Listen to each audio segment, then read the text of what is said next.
Bonjour my friends, I'm Frankie and welcome to Club Foodie.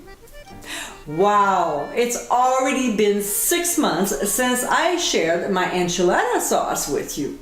Time flies. Anyway, as you probably expected, I have many recipes that I use this particular yummy sauce with. Obviously, this is a sauce that would be used more often than not in many Mexican dishes.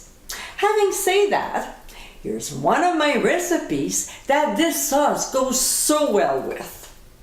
In today's episode, I'll show you how to make my pulled pork enchiladas. It's a blend of incredible flavors combined in one recipe.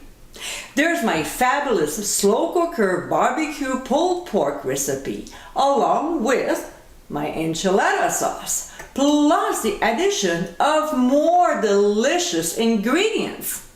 This enchiladas is super flavorful, trust me. So my friends, let's get cooking. For this recipe, we'll need a 9 by 13 inch baking dish.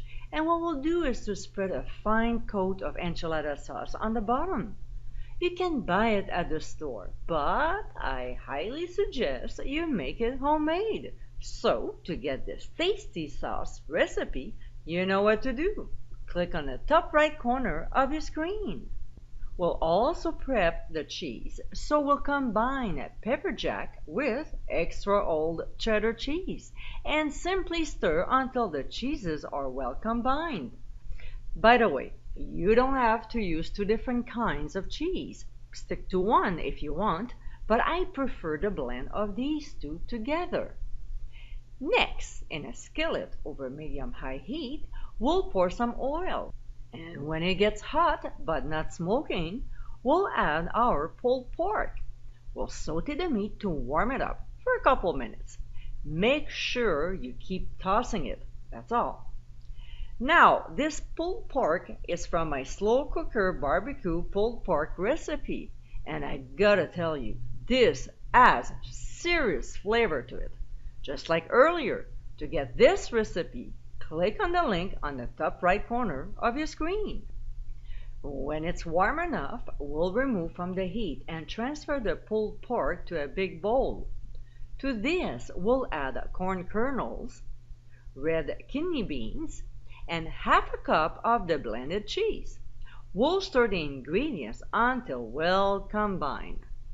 Now, we'll spoon about half a cup of the pulled pork mixture slightly off center on the corn tortilla. We'll fold one side over, then the ends, roll it up, and place each tortilla in the prepared baking dish.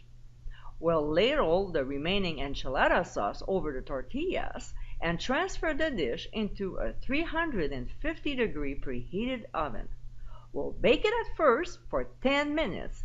Then we'll remove it from the oven, and what we'll do is to sprinkle the remaining cheese blend over the enchiladas. We'll return the baking dish to the oven and bake for another 10 to 12 minutes or until the cheese is completely melted and golden. We'll let it sit for 5 minutes before adding the finishing touches to make it even more delicious. So we'll add sour cream, and with the back of the spoon, we'll spread it across. Then we'll add cherry tomatoes, diced avocado, and of course, cilantro. Voila! We're done!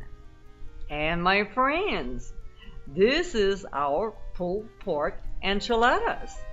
This traditional Mexican dish is so easy to make and so tasty. It's a beautiful combination of ingredients that make this recipe a must-try because everybody's gonna love it. I hope you give it a try soon, and be sure to visit clubfoodie.com for ingredient amounts and more info. Until next time, my friends, bon appétit!